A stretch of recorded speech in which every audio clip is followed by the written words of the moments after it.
Hello, everyone, and welcome again to Hidden Truths. And today we have Bob Burrell, who is going to speak about whether or not he thinks we're going to have a soft landing. Hi, Bob. How's everything going? Everything's going fine, except the soft landing. Except the soft landing, huh? Yeah, it looks like the jobs data came in much stronger than all the markets expected. And the pundits are now saying that this ensures a soft landing for the economy. So let's discuss that. Do you agree? Yeah, of course I don't agree. So let's start off with looking at the big spike that we had in the payroll data, plus 517,000 net new jobs in January. That was really hard to swallow. It's out of kilter with what's been occurring in the rest of the economy. And when we look at other labor market data, we see the same thing. Remember that the financial markets always shoot first and ask questions later. So on Friday, the equity markets fell and bond yields rose on the fear that the Fed would now have a great excuse to continue to raise interest rates even further than what the market had already priced in. And if you look at the charts, one is the 10-year Treasury rate and the other is the 2-year, you'll see at the very right-hand side, the big up spike in the last part of that data. And that's just Friday's number. So that's what happened on Friday, a big up spike because of the payroll. Now, if we go and really look at it and take the numbers apart, and this has been done by various research companies, people who have capability to do this, we'll find that most or all of the 517,000 job gain wasn't due to new job creation, but due to benchmark revisions, seasonal adjustments, and population controls. These are all keywords for what I will describe as statistical magic. Morgan Stanley, that's one of the research companies that I look at, they concluded that without the population adjustments, the household survey would only have risen by 84,000. And Rosenberg research concluded that the real payroll number was only 44,000. Okay, so what other evidence do we have that these lower numbers are correct? On Wednesday of last week, that was on February 1st, ADP, that's the company that actually does payrolls. So they actually produce checks, so they know how many checks they're producing. Okay, they said that the payroll growth was only 106,000. Over time, if we go back and we look over time at ADP and compare it to the payroll data, we find that there's a really high correlation. It's 98% between the two. And so the divergence is really unusual. So one of the reports is misleading. Okay. ADP's numbers have been below those of the payroll data for 7 months in a row by a total of 642,000 over that time period, and by more than 1.2 million over the past year. I look at the economy. Remember, we had negative GDP in quarter one and quarter two, and we have had sluggish growth throughout 2022. So it would appear to anybody with logic that ADP's numbers are more. And the other thing we find in the ADP report is that they break the numbers down by business size, and that gives us a good idea of what's going on in the economic sectors. So we see that if we look at small businesses, and we like to look at small businesses because they're more sensitive to economic trends than large businesses are, and they'll react much quicker. In January, small businesses shed 75,000 jobs. And over the last 4 months, small businesses are down 260,000 jobs. So that gives us a much better feel for what's going on in the economy. Now, if we go to the household survey, which is the sister survey to the payroll survey, we find that there hasn't been any net increase in full-time jobs since May. So all the job creation that has occurred since May has been part-time. Wow, yeah. Part-time jobs generally don't have benefits, and the wages in part-time jobs are quite a bit lower than in full-time jobs. Right. Now, we seem to be getting layoff announcements almost every day. Last ones today and yesterday, eBay, Wayfair, which is the online home goods, Zoom, which we're on, and Boeing. They all have announced layoffs in the last 2 days. If we go to the experts in job cuts, it's Challenger, Gray, and Christmas. That firm specializes in looking at layoffs. They recently indicated that layoffs in January rose 136% over December. That's more than double. And they were up 440% from a year ago. Wow. Yeah. And layoffs, they said, have occurred in every single economic sector except energy. And as we know from looking at the daily layoff reports, tech is leading the way. And I think I said last time, tech is America's growth industry. And so when the growth industry is laying off, that's not good news. And Challenger, Gray, and Christmas also said that hiring announcements, these are new positions available for hire, they have fallen also 37% from December to January. That's over a third. Wow. And those hiring announcements have been down in 3 of the last 4 months. And over the year, they're off almost 60%. These are really big numbers. Yeah, these are big jumps. Do you have any concrete examples of inconsistency between what was reported in the job numbers and what you are seeing elsewhere in the economy? Yeah. So the inconsistencies, if you do any detailed analysis, they'll just hit you in the face. Okay. So in the payroll data, the payroll data said retail added 30,000 new jobs. So I scratched my head. Retail sales fell in November, they fell in December, and they likely fell in January. Why would retail be adding jobs? In the payroll report, they said construction added 25,000 jobs. We look at housing starts, we look at building permits, and we look at construction expenditures, and these are all down double digits. New jobs in that industry just doesn't make any sense. In the payroll report, transportation and warehousing, they said, rose 23,000. What? Amazon is laying off 18,000. And so is FedEx. They're laying off their management staff.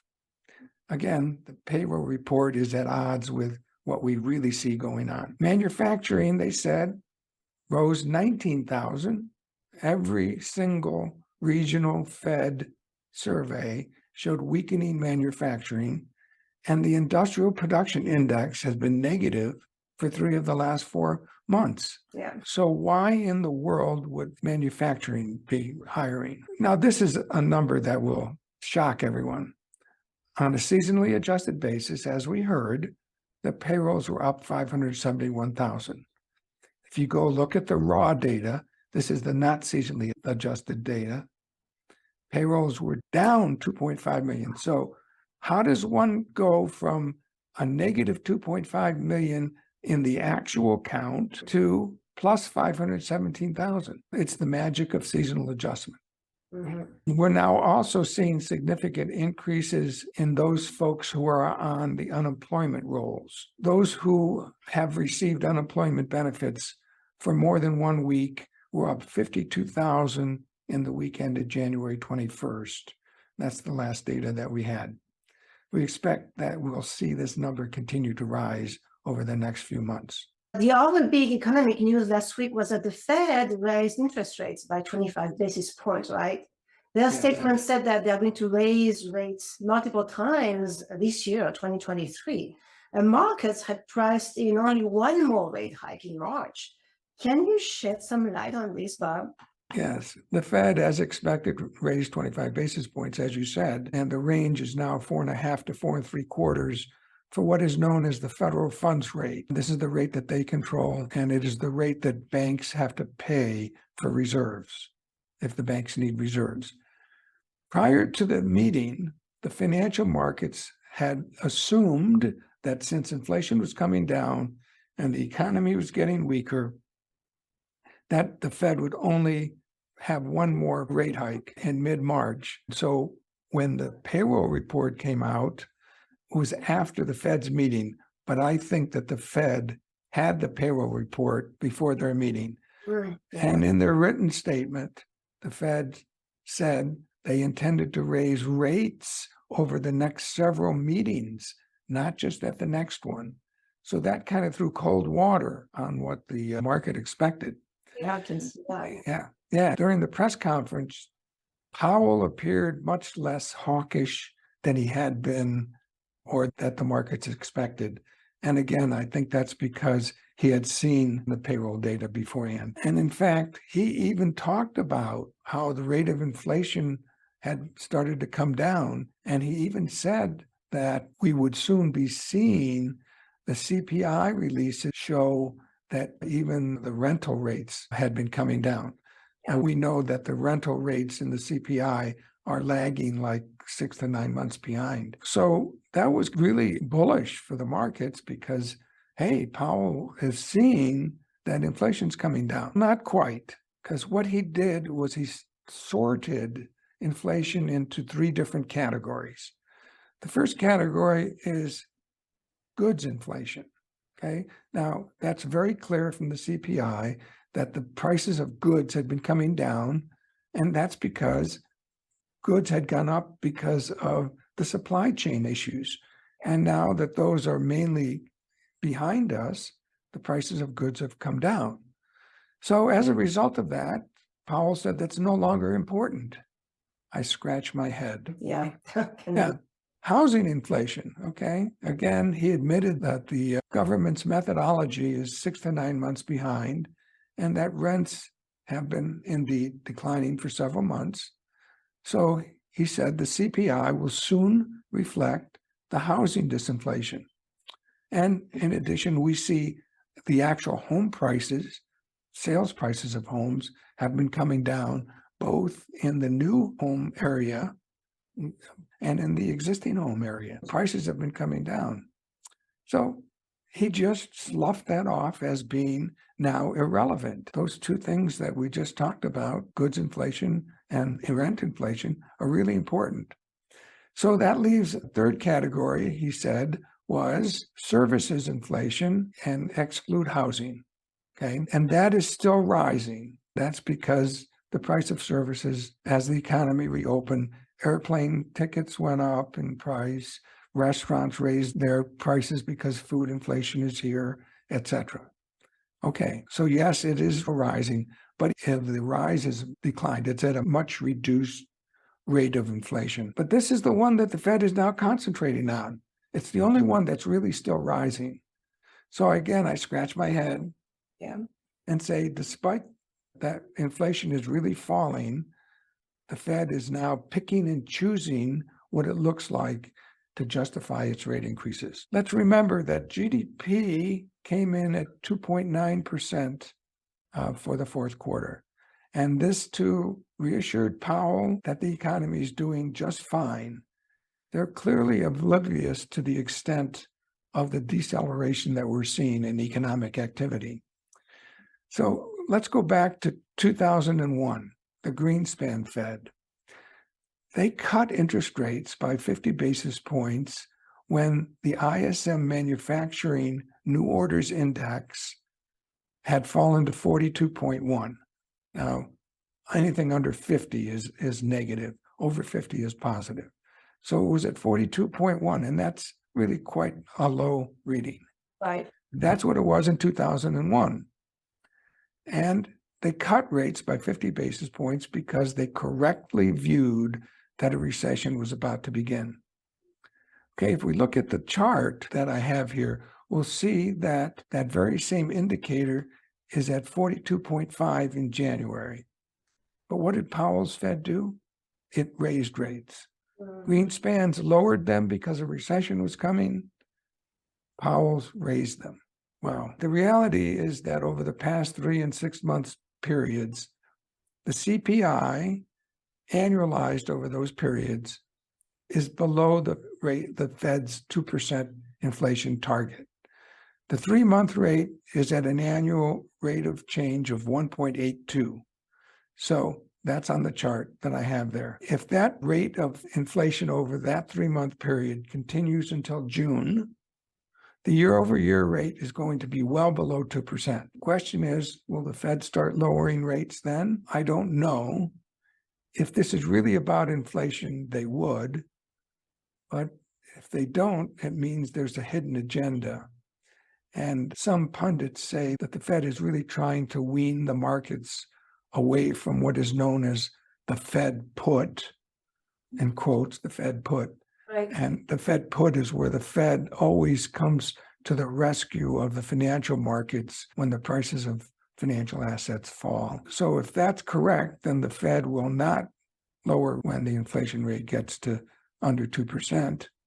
I don't know what their excuse will be, and we'll see if they do it or not. Anyway, also good news is that wage growth is slowing. Average hourly earnings only rose by 0.3% in January, and that pushes the year-over-year growth rate down to 4.4% from near 5% in December. Another sign, and one that the Fed looks at, that inflation is melting. Do you have any other data to back up your view that the economy is weaker than the jobs report would suggest, and that will weigh on the Fed policy in the future? Yeah, almost everything I look at is getting weaker. The housing sector, for example, and especially the all-important single-family construction sector, which has a big influence on the GDP, that fell 2.3% in December, and it's been down for 8 months in a row, and it's been down at almost 15% year over year. We expect that January is going to continue that downtrend. If we go to non-residential construction, this is commercial construction mainly, it also was negative in December, minus 0.5% month over month. And it was led by a minus 2.3% fall off in expenditures in the manufacturing sector. And as I alluded to, the industrial production index fell in October, November, and December. And you can see it in the chart here. If you look at the right-hand side, it has actually fallen in 6 of the last 8 months. Another one of those surveys that we look at is the Chicago Purchasing Manager Index. This is an index of really many significant variables. I think there's 85 in this one. If you note in the chart, it's been below 50 for the last 5 months. Anything below 50 means contraction. The consumer, of course, is who spends 70% of the GDP, and it's ultimately the consumer that is the key to the economy. In past podcasts, I've noted that there's been rise in credit card balances as the consumer tried to maintain their living standards as prices went up. You go to the gas pump and it used to be $2 a gallon and you need 20 gallons, that's $40. And now it's $4 a gallon. Still use your credit card, but it's $80 on the credit card instead of 40. So I'm going to note here that the credit card balances outstanding are up almost 20% year over year. And now we hear from the credit card companies like Discover that they're increasing the reserves against delinquencies because the delinquencies are rising. And if we go to the next chart that I have, we'll see that delinquencies are rapidly rising in the auto space. And so this is always a preliminary sign to a recession. Pretty obvious here. Your data certainly indicates that the economy is a lot weaker than what Wall Street and the media are leading people to believe. Do you have any final thoughts, Rod? Yeah, so I just want everybody to know that they shouldn't be fooled by that headline jobs report, and not to be fooled into thinking that we're really going to have a soft landing like the folks on Wall Street want everybody to believe, so they'll come and put their money back in the market. The good news on the jobs front is, like I said earlier, all due to statistical magic. And unfortunately, it does give the Fed justification to continue to raise interest rates. Yeah. We're certain that they're going to raise another 25 basis points in March. And whether they continue to raise after that depends on whether or not there's a general recognition that the recession is in progress. One economic series that's almost never discussed anywhere in the media is the growth rate of the monetary aggregates. This is the money supply. Yeah. In every podcast we've done, and in every blog that I've written for the past several months, I've mentioned this. And we noted in the history, M2, which is cash, demand deposits, time deposits, and money market funds, that has rarely had negative year-over-year growth rates. And when it does have those negative year-over-year growth rates, recession always follows. So you can see, if you look at the chart, the black line is the monetary aggregates, and you can see when they get below zero that that recessions occur. For those economists who believe that the money supply impacts economic activity, this chart is really troubling because the black line tells them that a recession is going to come. But we can look also at this and overlay it with the gold line, which is the CPI. And so we can actually get something good out of this chart because you see how closely the CPI follows the monetary aggregates, the M2 in this case. And you can see that it peaked about the same time, the inflation peaked about the same time that the M2 peaked. Actually, this is a 6-month lag. So this is 6 months ago, the money supply peaked, and now we just seen the peak in the CPI. But this chart tells us that the CPI is going to be falling. And so we're really happy that's going to occur. And maybe the Fed will finally see it and stop raising interest rates. Yeah. Some good news, at least in the midst of a possible recession and not a soft landing as we hear everywhere. Yes, it won't be a soft landing. Yeah. Again, thank you so much, Bob. This is great insight, and it is a great time now to revisit your portfolio. Make sure that you have your assets properly allocated. Things change, so you need to stay on top of everything. This is what Bob can do for you. You can book a free portfolio analysis. You have the link below. Make sure you connect with him. Thank you again, Bob. Wonderful to have your insight. Thank you, everyone. Visit Hidden Truths today. Make sure to subscribe to the channel, and we will see you next time.